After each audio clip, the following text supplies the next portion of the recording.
The desert isn't supposed to look like this. For most of the year, the Atacama is a world of silence. Wind, stone, and heat. But every so often, when the rain remembers its way here, the land awakens, color spills across the sand. Fragile and defiant. A reminder that even the driest places still hold something waiting to live. For those who come here searching for copper, for opportunity, for understanding, it's easy to forget that water shapes everything. It gives life. It takes it. And in a place like this, where water is as rare as mercy, its value can't be measured in barrels or shares. This is Chile's north, where the earth is rich, the air is dry, and the stories of scarcity are written in every grain of dust. We come here to see what possibility looks like when the desert blooms.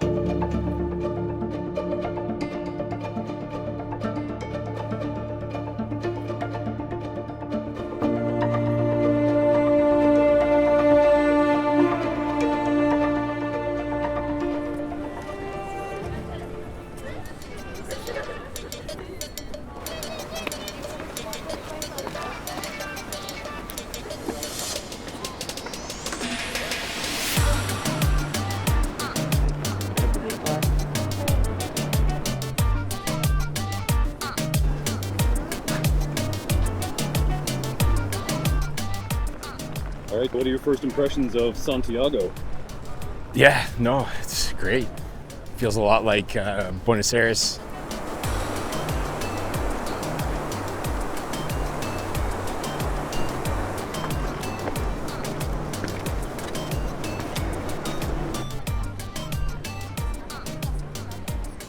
I think the biggest thing that stands out is you're right in the middle of the mountains here on the coast. There's not too many places in the world, at least that I've been, that you get to see this sort of landscape in amongst the major cities. So it's quite the thing. It's like a contrast between Vancouver, Buenos Aires, maybe a little bit of Brazilian influence, because that's where I've spent a lot of time. But you have palm trees and mountains, snow-capped mountains at that, all in the same vicinity. It's a real contrast.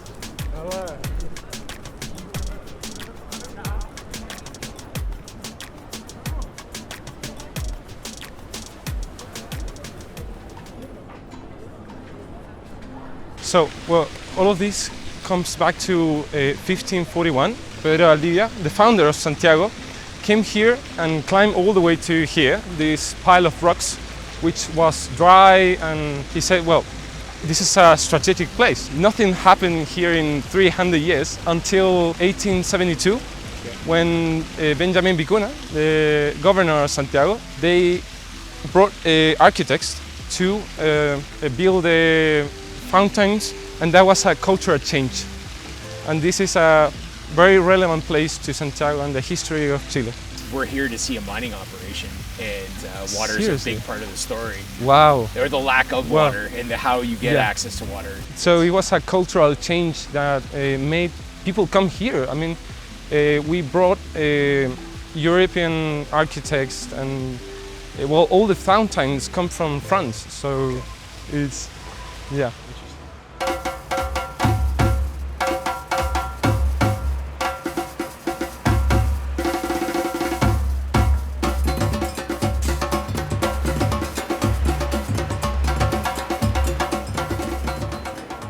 Walking these streets for the first time, everything hits you at once. The sounds, the smells, the way the light moves across the buildings. And all this sits against the backdrop of the mountains that surround the city.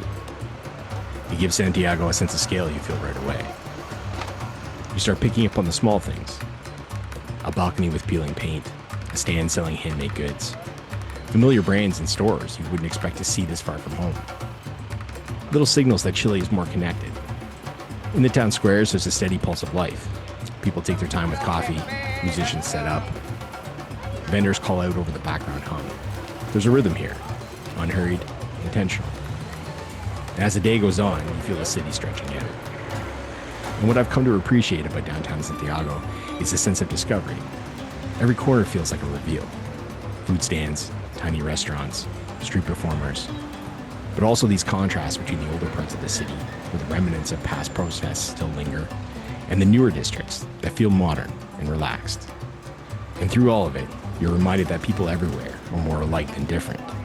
Whether it's Santiago, Buenos Aires, or Sao Paulo, the rhythms feel very familiar. The Central Market isn't just a building. It feels like the city's heartbeat under a roof. And the first thing that hits you is the smell. Fresh fish on ice, the briny air from the stalls, and the mix of everything happening just outside. Inside, the pace is fast. Vendors working knives with effortless practice motion. Water running across the floors. You can tell who's been doing this for decades just by the way they move. Steady, confident, almost instinctual.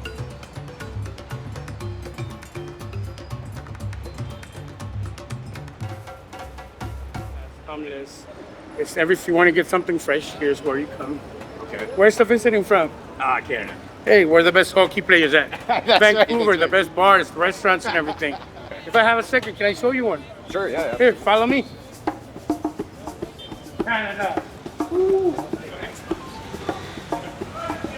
all the beautiful restaurants we got. Everybody comes here to try this. Are you guys ready? This is the smallest one we have. We have bigger ones than this. We got like triple size. They're cooked on white wine. Then we cut it right in front of you guys. We do like a surgery. We take all the meat out and put it right in front of you with melted butter and garlic. Look at our lobsters. Hey, disculpa, limão. Oh, sorry, man. Different. Chile is a very thin country. Yeah. Full of water, full of Pacific Ocean. Yeah. So we're very blessed. We have like sea bass, tuna, abalone, squid, giant tuna, surfing. You know, look, I want to show you guys 1 second. They're preparing the starters. Like some people like to ask empanada to start. Yeah. Like a shrimp and cheese empanada. Then at the end, it's like a sea bass. Right. Oh, it's great, my friend. Thank you. Beautiful. Well, you're welcome. Nice to meet you. Thank you for the time. Yeah. I am Sebastian. I'm in charge of this business. In case you guys ever hungry, you invited. Thank you very much. Sir, nice to meet you. You all too, okay? All drinks in the house for you boys. The people are warm, curious, and more than happy to see a camera. They wave you over, offer you something to try. In Central Market, 50 years old. Oh, wow. 50 years, at the first restaurant. Follow me. Thank you, beautiful. Everyone has a connection back to the sea. Stories about their fathers, a great catch, or some celebrity who wandered through one day. Very older place. Very, 50 years So it starts at lunchtime, though. Yes. That's when people come in. all people from Chile. People from Chile come to the Central Market for eating Donde Augusto's classic restaurant. Right. Yes, classic restaurant. We're very much central downtown, too, right? Okay. You realize quickly that this place isn't just where Santiago buys food. It's where it breathes. Every sound, every smell, every smile. It all unfolds into a sense that the city's pulse starts right here. And between the seafood stalls, there's this burst of color. Piles of lemons, avocados, chilies stacked high like little mountains. Vendors calling out prices, handing you samples with a grin. It's louder, brighter, closer than you expect. Everything feels alive. Near the fish and fruit markets, there's an area that feels more like a food court. Vendors serving local dishes alongside their own take on international staples. My name is Jimi Hendrix. Brian, Brian. TikTok. YouTube. YouTube. ¿Cómo es su nombre? Muy bien. Hey! Nice to meet you. Jimi Hendrix. And knowing I was coming to Chile, I wanted to make sure I tried something local and a little unique, which meant trying a fully loaded hot dog called a completo. Avocado, tomatoes, mayonnaise, sauerkraut. It's incredibly messy, piled high, and honestly, surprisingly good. Spending time in the markets really grounded me for this episode. The smells, the people, the energy, all before we headed out to site.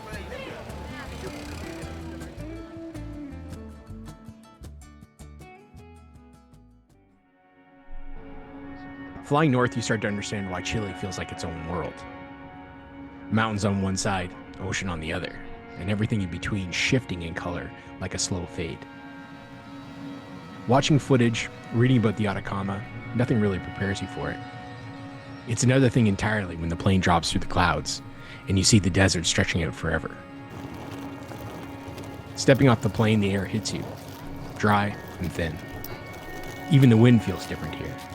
It's been carrying the same dust for 1,000 years. While driving across the desert, the landscape keeps changing on you. One minute it's rock and sand, the next it's hills carved by time. And every now and then, a town that feels like it shouldn't exist in a place this harsh. By the time that you reach Vallenar, you realize something, that this isn't just a backdrop for a mining story. It's a place people depend on, adapt to, and carve a life out in. And the more you travel through it, the more you want to understand it, what it gives, and what it costs to be here. Here in Vallenar, which is in super close proximity to Productora and Huasco, which we're going to go see today for lunch, and the port that the future concentrate will be exported from. Looking forward to the day.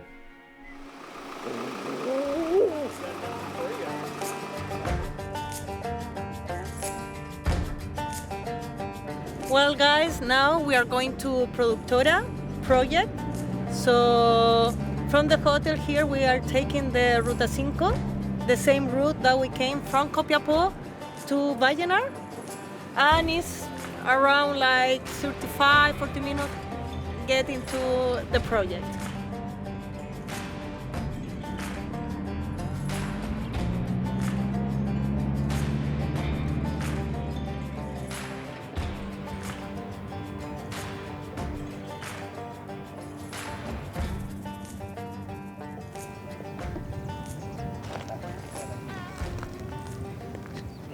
Yeah. Well, the company started 2010 listing in the TSXV, but we start drilling here in Productora project in 2011.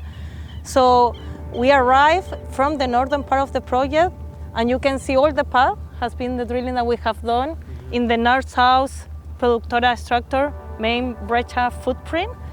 And it's a good point here because also, well, you can see there the facilities that we have. And we started exploration, as I say, between 2011, 2016, that we delivered the PFS. When we are going to take the other point, you will see the quantity of path because we have been drilling here. The resource has more than 280,000 meters of drilling, nearly 300,000 meters of drilling. And that's why you see all these different pans in all the breccia, and also the other porphyry that we have, that is the Alice porphyry. So now we will get closer and see it.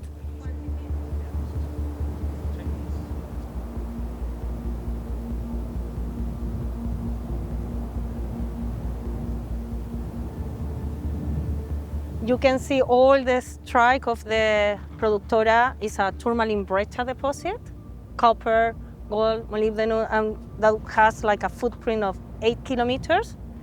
The main deposit at the planned open pit is around like 2 kilometers. And you can see that we started with different campaigns of surface mapping, soil sampling. We have been covered all the area. Other thing that we have been doing is trying to consolidate all the tenements and the mining concessions to grow and do all this exploration. It's a structural control deposit, Productora, so that's why you can see all the different paths and the spacing of the drill paths. And in this part, in front of just like 500 meters, you have the other deposit, that is Alice, that is a small copper porphyry. All this we are in the Cretaceous. So we are in this, that after that Miguel will explain all the regional geology, that all these deposits are related to the Atacama fault system. So here we are in all this boundary we are in the Costa Cordillera, just at 750 meters above sea level. And we are in this boundary between the Atacama fault system and the Coastal Cordillera. And can we see, this is a portal here, and we can see there's been past production at some scale. Yes, we have here like two mines. The first one is Productora, that you have this subsidence area. The both are underground mines. This started before 2007, 2008. All this with high-grade copper, more than like 1% that is sent to Vallenar, to the NAMI plant that support the local miners. They process all the local miners' products. And after that, in 2020, we did a contract with NAMI because they need more minerals. So a local miner came in Santa Ynez, this is Santa Ynez area. So they were taking really low material, like less than 2,000 tons, per month. But for us, was a really good opportunity to do like a kind of exploration and confirmation of the research that we have done and the drilling, because this underground mine, Miguel was mapping, and was supporting these local miners. So we know how the breccia is in this area. So it was a really good confirmation of the research to really work with this local miner, and this was like a 1-year contract that we did. Bulk sample. Yeah, exactly. To add context, Productora now boasts a mineral resource of 300 million tons, the majority of that being in the indicated category, with a grade close to 0.5% copper equivalent. Going a step further, this translates into almost 1.5 million tons of copper equivalent metal. This is the geology map of the Productora. It's a summary of the geology.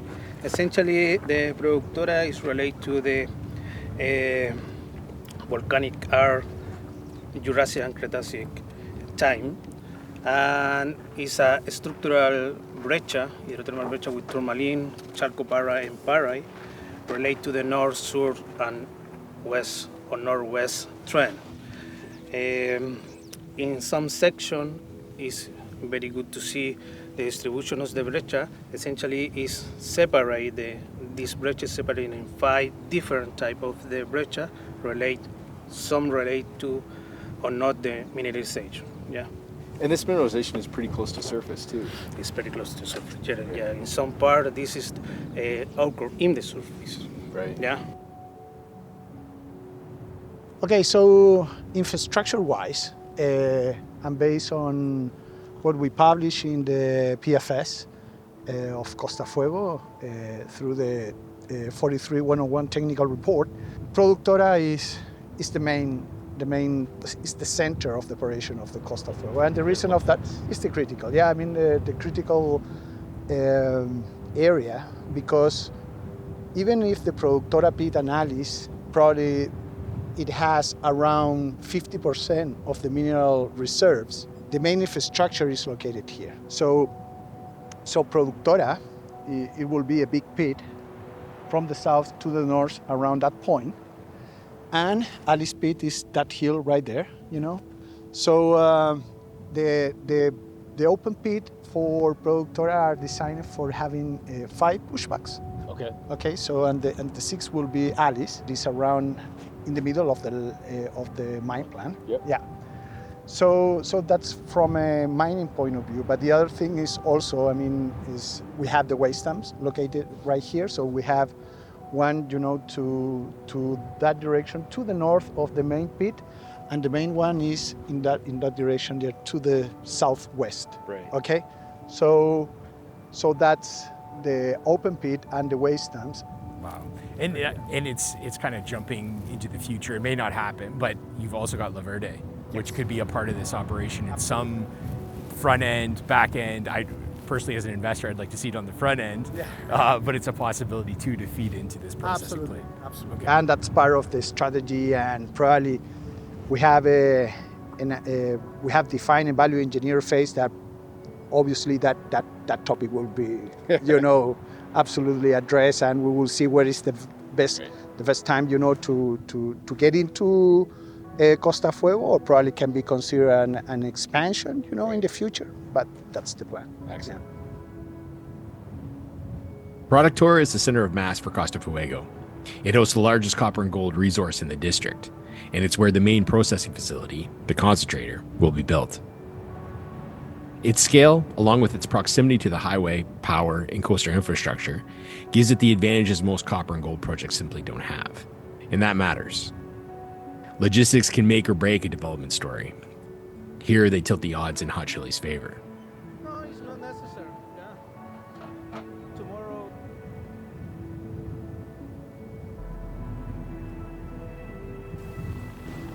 Okay, start with the oxides. Yeah, this is the principal hole in the middle of the Productora brecha. Yeah. In this part is typical of the mineralization of the oxide fracture. Yeah. This is the color of this black color is a tourmaline.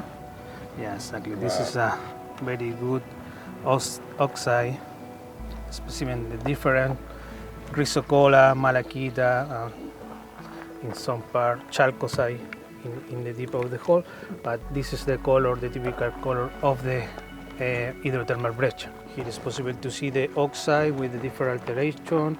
The color, this is the pink color, is related to the feldspar. And here, the oxide in this part in the fracture, and here the oxide is smiling in the matrix. Right. Yeah, this is the more part in the deep. Yeah, this is a dike. This is a lake dike that cut the principal mineralization, and in some part is rich in oxide. Yeah, this is the texture of the breccia. Right, the breccia, yeah. Is great to the different. Wow. Yeah, we separate in the detail mapping. We separate different stages of breccia. This is more chaotic, and look the fracture with oxide. This is the class of the host rock. This is a volcanic, dacitic, and rhyodicitic volcanic rocks, totally altered with feldspar and albite. Yeah. And look, this is the color, and this part is more rich in. This is transitional material in the oxide and sulfur. The principal mineralization is chalcopyrite and pyrite. And what kind of grades are we getting in this? 1 and 1.5% of copper. Yeah, and it's very good. The soluble copper is very, very good. And in the principal breccia, the percentage in sulfide is 1%. Okay. Yeah.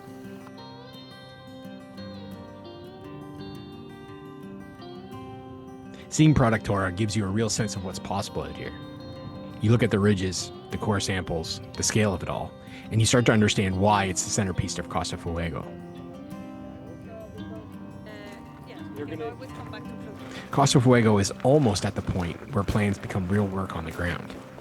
But even here, it takes time, money, patience, and a lot of things to line up. What you get at this stage is the shift from possibility to preparation, and the people pushing it across that line. It's a good reminder that mining isn't just geology. It's hard work, risk, and long bets in many places that may not give you anything else easily.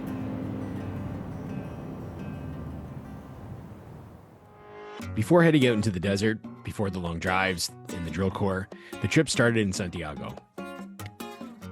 I like to spend a couple days in the main city whenever I visit a new country. It gives you a feel for the place, the food, the pace, the people.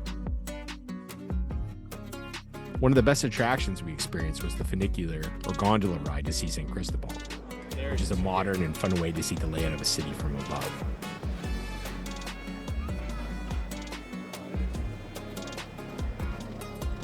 Very touristy, sure, but sometimes that's exactly the point. You get a real sense of scale from up there. It's that moment when you realize how big the place really is and how little you've actually seen. After a while, we head towards one of those stands selling monteconocidos, peach and barley in a cup of cold, sweet syrup.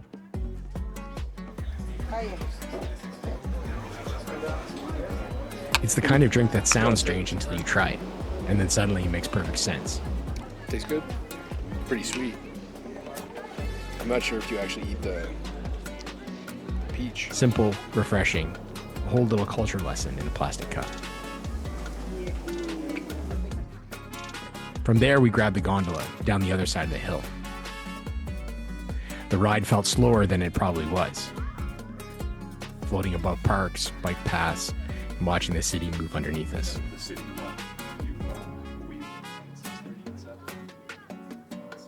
Starting the trip this way helped ground everything. A few days walking the city, trying the food, figuring out how it all works, gave me a baseline for the rest of the week before heading north to site.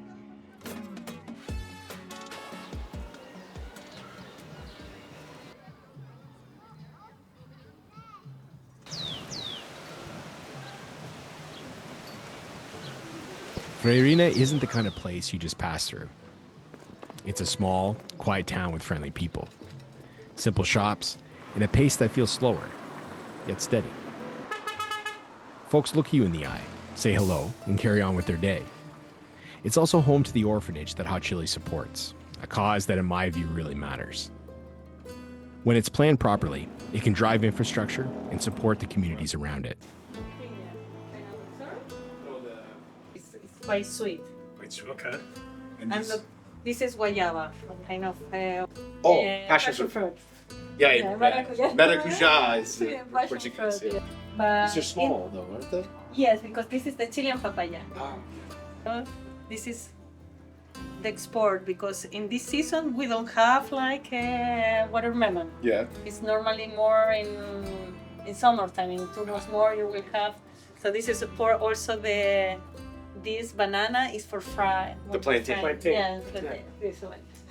Where's this from then? Is this from Chile or is this from... No, this is for export now. This is I don't know where, probably from Peru. Yes, from Peru. Okay. Normally all the like bananas we bring from Peru. Okay. Yeah. Halloween mask. Yeah. All are following Halloween because it's in 2 weeks. Yes. So.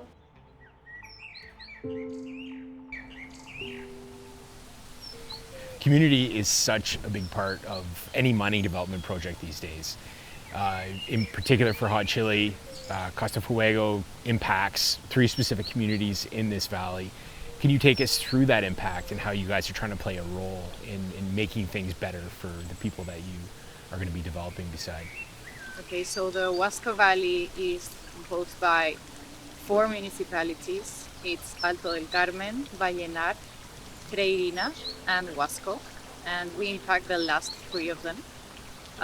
So we've started doing an early citizen participation since we arrived here in the region 15 years ago. We started working with local child residences, like doing workshops to their caregivers and also teachers. And for us, it's really important to be a good neighbor, right? So that's why we do different activities to inform the whole community of the status of our project. Also, we have regular meetings with them, but also from the point of view of development, we want this region to grow, right? And so our objective is to give people the tools they need to grow and to the valley to develop, right? So that's the line of our programs, and one of our most important programs is the well-being program, which is it has focused on mental health, right? So in the pandemics, we saw an opportunity to help people with remote mental health consultation, and now we took one step ahead, and we come here. We have a mental health team here in Vallenar, and we're doing all we can to help in that aspect. That's really important for these people, right? Talking about the communities across Chile, how does this area of Chile compare to the rest in terms of economics? In terms of economics, the Huasco Valley is a really poor area. We have a lot of unemployment here. So actually, the potential of Costa Fuego is to give local employment. So we want to give that opportunity to the people here that are mostly miners, actually, because this was a miner and is a miner zone. What about the water side of things? You know, definitely a mining operation is going to provide jobs, which trickles down to the economics and very good things. And the offshoots of, you know, the mental health aspects you talked about and the different initiatives with the communities. But what about water? Water would seemingly be at that high priority list in terms of what the impact to a community. Yes, absolutely. And that's why Huasco Water is a project that will eventually, in the third stage, help the community of the whole Huasco Valley, that is a very dry valley, to have water. So it has a social component that's very important for us.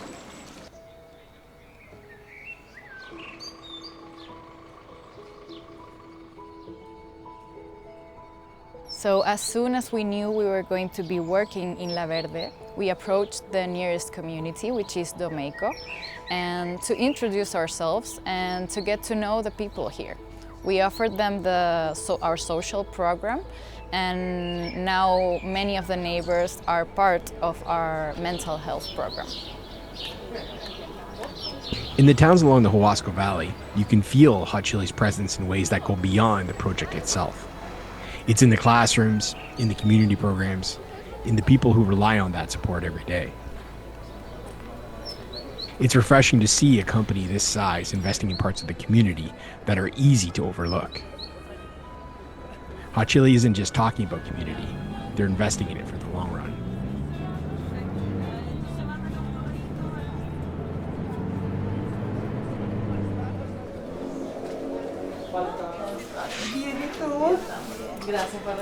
Hola. Ryan.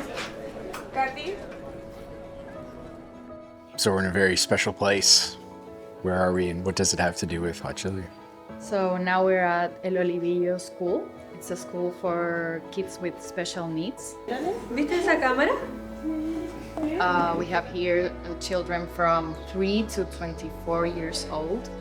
And we've been working with them for years now. Our specialists from the mental health program work with the teachers here, so they prepare them to face all the situations that they have here, and also with the children and with their families. So our approach here, of course, is how mining can make a difference in community. This is a school that doesn't have many resources, so of course we do what we can with our team, and we love coming here. The kids are so grateful always. You see that they speak some English, and yeah, we're doing all we can to help here and be a part of this community. They are genuinely happy to see you, so yes. You're clearly making a positive impact. They are. We love to come here. It's truly one of the things that makes us very passionate about this job, like the difference that we can make. So that's one of the main points of this.